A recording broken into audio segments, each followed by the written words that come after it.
Okay, Sonja, good morning. It's a pleasure to have this interview with you this morning. You are a landscape architect and you are also a garden historian and a historian of garden, parks and landscapes. You have been a professor at University of Pennsylvania for a long time, for many years, and now you are professor and chair of environmental humanities at the University of Munich. So let us talk about the relevance of post-war landscape architecture for today. And I would like to start with the question, what is, in generally speaking, the relevance of post-war landscape architecture today? Well, thank you very much for that question, Iris. I think we still inhabit the landscapes that were designed in the post-war years to a large extent. Some have gotten lost. Others, however, we still have and we still inhabit. And so for that reason alone, I think it makes sense to know more about them. There are other reasons as well. There was, people, this was a time that when people were reconstructing their worlds to a large extent, and landscape architects were involved in that reconstruction. So depending on where we look in Europe, it obviously depends. It depends whether we're looking at the aggressor countries or at the countries that had to defend themselves, whether we look at the countries that lost the war or the countries that won the war. But in all cases, there was a new uplift to reconstruct society, but also the built environment. In Germany, in our case, or what do you mean by? No, basically reconstruction, of course, and especially in Germany and in Italy.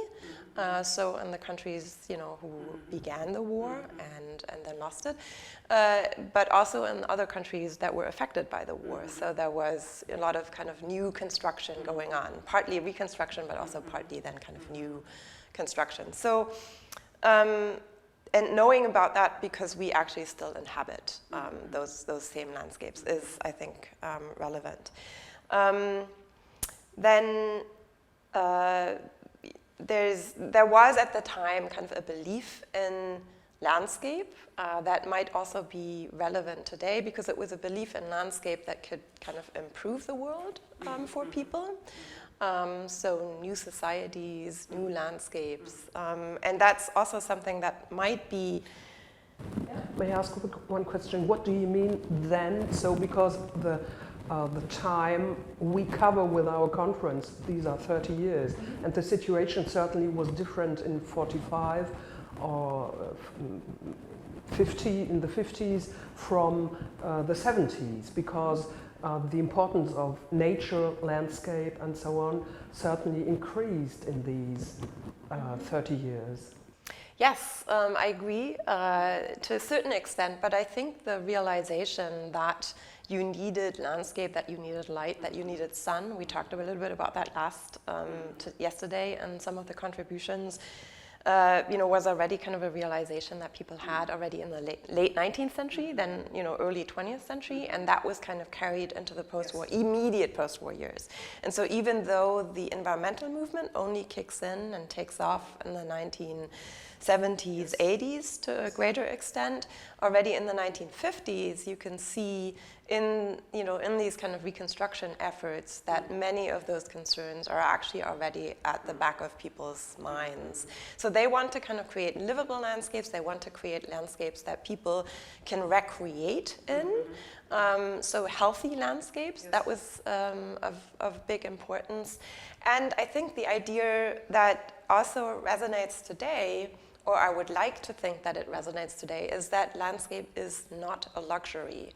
So there was a perception, an idea that landscape is something that everybody needs to have access to lead a healthy life. So that's a very kind of democratic ideal, which I think in a number of European countries played a played a role in different ways. And by landscapes, do you also mean urban landscapes in the sense of the urban parks and gardens? Yes, exactly. So, meaning kind of the urban landscape, the landscape environment at large, streets. So anything that's basically open to the sky and that is publicly accessible, perhaps more so than the private landscapes, which is also something that perhaps speaks to my background because I'm perhaps more interested even in landscapes, and the everyday landscapes and the landscapes that are open to a larger public than only to private landscapes. You will talk about the specific situation of Eastern and Western Germany. Can you talk to us about the situation of landscape architects in Eastern and Western Germany?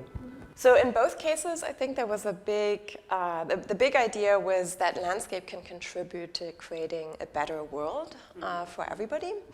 In the West, people, looked a lot towards the Western Allied forces, towards the Western world, whereas in East Germany, landscape architects did so as well. So that's the interesting thing. They actually, to a large extent, were very open. They tried to gain ideas, but also to communicate with their colleagues in Western countries. But they were held by the socialist government to orientate themselves also towards the Soviet Union. So they basically kind of had to navigate both worlds in a way, because many of them, I think, considered it to be important to have that exchange with Western colleagues, with West German colleagues in particular, but also beyond that. So they are, for example, quoting American literature as well, as they are quoting literature that came out of the Soviet Union. So there is this kind of difference, I think, where you could perhaps even suggest that the Western point of view was more limited in many ways because they were not necessarily looking towards the East, whereas kind of the East German landscape architects had both worlds, even though they were very restricted in what they could do and what they could not do. Could you give us an idea about the role Eastern European standards or views of landscape architect gave? Yeah, there were, I yes? don't have any idea about that. Yeah, I'm going to talk a little bit about that later on, but so East German landscape architects, were held to the 5-year plans of the kind of planned economy. So they had to kind of function within this kind of planned economy, which made it in certain ways a lot more difficult for them. But at the same time, sometimes, as you say, if you have restrictions, that can also kind of make you very creative in a ways. And so they had these restrictions, but they worked within these restrictions and actually it's a tricky thing because on the one hand, city builders, urban planners, and designers did not necessarily listen to the landscape architects, but at the same time, they had a lot of room, and perhaps even more room in some of the research institutions in the GDR, for instance, than in West Germany. So they actually have a lot of research projects. So the landscape architects who are establishing standards, who are talking about ideas for housing landscapes, for instance, ideas about the public landscape, have an impact in the sense of that they establish certain standards that then kind of city building actually has to adhere to. Whether they do so or not is then a different question. But there's quite an active research agenda in or by even the practicing landscape architects. And I think kind of that's something that is unique to the GDR at this point in time and is something that they could also build upon however restricted they were in their activities. I see. And then in West Berlin, of course, but also in West Germany, there is, as I said, kind of much more orientation towards the West and Western countries. I think landscape architecture is much more influenced by, ideas of liberalism, individualism, one's own subjectivity, and then versus kind of in the East, where everything had to be done for society at large and for a collectivity. So those kind of spirits, of course, to a certain extent are very different, and they also kind of produce different type of work. But sometimes there seems to have been an arrogance, I think, on the Western side towards kind of East German production, and yet, some very kind of creative things came out of that world that were not necessarily recognized by the Western colleagues. Yeah. Can you tell us something more generally speaking about the relevance of landscape history? A large question. Yes, that's a very large question, and I could talk about that kind of forever in a ways.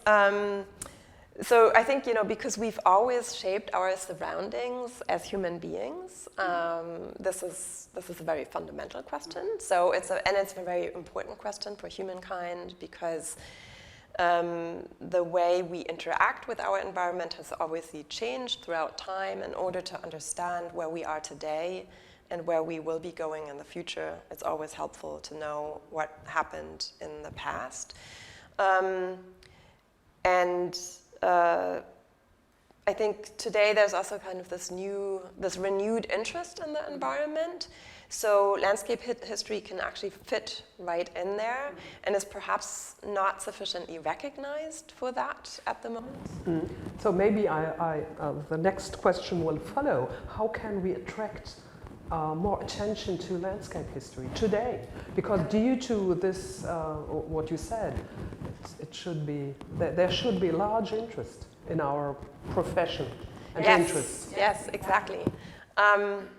One of the issues, one of the problems perhaps being that it seems so everyday, that it seems so normal that we inhabit these landscapes, that people don't even recognize that they are designed. So education is actually one of the main parts of this, I think. So educating people about their surroundings, about their environment, making them recognize that every single thing they navigate around or that they see is either a conscious or unconscious decision that has been taken as, by us humans.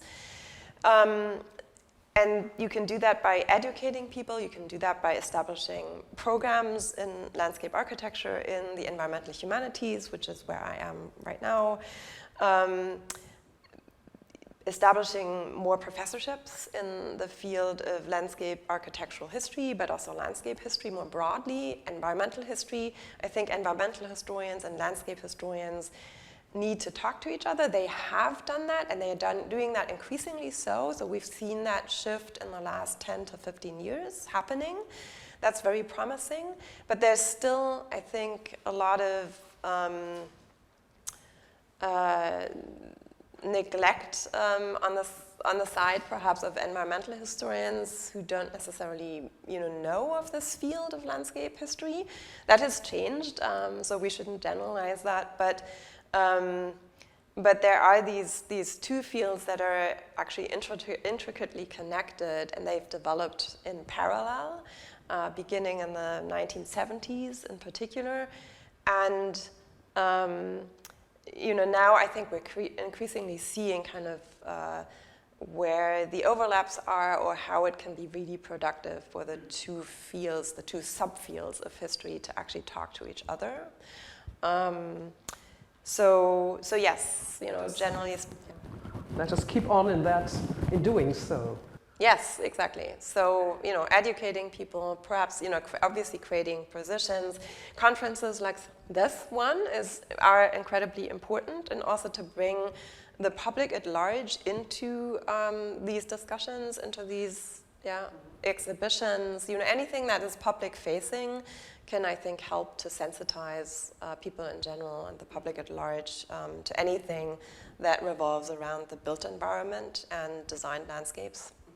Thank you. Have you got more, let me say, 3 sentences, final sentences, or were these the last, the final sentences for people whom you would like to address and to interest in landscape architecture today and its historical perspectives, the importance of its historical perspectives? Yeah, well, maybe one last thing that I didn't mention already is that landscape is very political, and also sensitizing people to the fact that the landscape that we inhabit is a product of our own making, not exclusively, of course, because there are other actors that shape the landscape as well.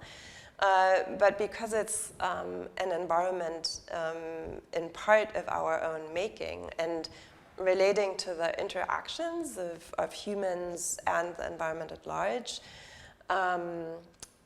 so there's reciprocity there, there's a relationship there. But that means because it's related to human action, it's also always political. And I think that underlines the relevance of landscape and environment today. Thank you, Sonja.